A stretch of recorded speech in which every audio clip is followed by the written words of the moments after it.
मैं हमेशा से मानता था कि कला एक ऐसी भाषा है जो शब्दों से कहीं ज्यादा बयां कर सकती है, लेकिन कभी सोचा नहीं था कि कला के रंगों के बीच एक ऐसा प्रेम पैदा होगा जो मेरी पूरी जिंदगी बदल देगा। मुझे हमेशा से पेंटिंग का शौक था। रंगों को अपनी तूलिका से कैनवस पर उतारना मेरे लिए वो एक ध्यान की तरह था। कॉलेज में मेरे साथी भी मुझे एक अच्छा पेंटर मानते थे, लेकिन मुझे कभी अपने काम को किसी के सामने नहीं दिखाना था। मैं खुद को सबसे अच्छा मानता था, लेकिन दूसरों से तारीफ पाने का ख्वाब भी नहीं देखता था। एक दिन कॉलेज में एक नई छात्रा आई। वह एक स्केच आर्टिस्ट थी। उसका नाम रिया था। पहली बार उसे देखा तो उसकी आंखों में एक ऐसी गहरी शांति थी, जैसे वह किसी और ही दुनिया में खोई हुई हो। उसकी पेंसिल से बनते स्केच एक अलग ही जादू पैदा करते थे।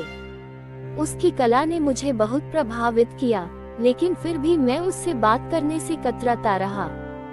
मुझे लगता था कि मैं उसे कभी नहीं समझ पाऊंगा। वह मुझसे अलग थी, मेरी दुनिया से परे थी। एक दिन कॉलेज के आर्ट गैलरी में एक प्रदर्शनी थी, जहां सभी छात्र अपने अपने कला के कामों को प्रदर्शित कर रहे थे। रिया ने अपनी एक अद्भुत पेंसिल स्केच रखी थी। वही स्केच मुझे पहली बार उसका ध्यान खींचने का मौका दे गया। मैंने देखा कि उसका स्केच बेहद सरल था, लेकिन उसमें एक गहरी कहानी छिपी हुई थी। मैं उसकी कला के बारे में ज्यादा जानने के लिए उसके पास गया। तुम्हारी स्केच बहुत सुंदर है, मैंने संकोच करते हुए कहा। वह मुस्कुराए और धीरे से बोली, तुम्हारा काम भी बहुत अच्छा है। तुम पेंटिंग करते हो ना? मैं हैरान था, वह मेरी पेंटिंग को कैसे जानती थी? मैंने कभी उसे दिखाया नहीं था।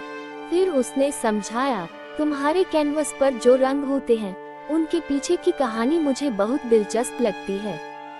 ये बात सुनकर मैं थोड़ा और सहज हुआ। हम दोनों ने अपनी अपनी कला के बारे में बात करना शुरू किया। धीरे धीरे हमारी बातचीत गहरी होती गई। हमारी कला एक दूसरे से बिल्कुल अलग थी, लेकिन फिर भी एक अजीब सा संबंध बन गया था। मैं उसकी स्केच और पेंसिल के अद्भुत प्रयोग को देखता था, और वह मेरी पेंटिंग के रंगों और उसकी गहराई को महसूस करती थी। एक दिन रिया ने मुझसे कहा, तुमसे एक आइडिया मिला है। क्या तुम मेरे साथ एक कला परियोजना पर काम करना चाहोगे? मैं थोड़ी देर के लिए चुप रहा।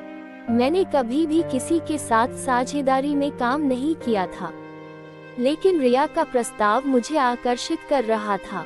मैंने बिना सोचे समझे हाँ कह दिया। हमने एक संयुक्त कला प्रदर्शनी के लिए काम करना शुरू किया। मैं पेंटिंग कर रहा था और वह स्केचिंग। हमारा काम एक दूसरे से मिलता जुलता था, लेकिन उसमें एक नयापन था, एक अनदेखा रिश्ता था। हमने मिलकर जो भी बनाया, वह एक नई दिशा को दिखाता था। ये कला हमारे दिलों का अक्स बन गई थी। हमारे काम की तरह ही हमारी दोस्ती भी गहरी होती चली गई। धीरे धीरे वह एक दूसरे के बिना अधूरे लगने लगे थे। हमारी मुलाकातें अब केवल कला तक सीमित नहीं रहीं, बल्कि हमारी जिंदगी के हिस्से बन गई थी। एक दिन जब हम दोनों एक पार्क में बैठे थे, रिया ने कहा, तुमसे बात करके, काम करके मुझे एहसास हुआ कि कला सिर्फ हमारे काम तक सीमित नहीं है। ये हमारे जीवन का हिस्सा बन जाती है। जैसे हम दोनों मिलकर कुछ नया बना रहे हैं, वैसे ही हम एक दूसरे के साथ मिलकर अपनी जिंदगी भी बना सकते हैं। उसकी बातें सुनकर मुझे एहसास हुआ कि वह सही कह रही थी। कला जैसे हमारे बीच एक पुल बनी, उसी तरह हमारा प्यार भी एक खूबसूरत रचना था, जिसे हम दोनों ने अपनी अपनी पेंटिंग और स्केच से बनाया था। एक साल बाद हम दोनों ने अपनी पहली संयुक्त कला प्रदर्शनी की। वह दिन हमारे लिए सिर्फ कला का नहीं, बल्कि हमारे रिश्ते का भी एक अहम दिन था। हम दोनों ने एक दूसरे के साथ मिलकर न सिर्फ कला के नए आयाम खोले, बल्कि अपने दिलों के द्वार भी खोले थे। रंगों और चित्रों की तरह हमारा प्यार भी निरंतर विकसित हो रहा था।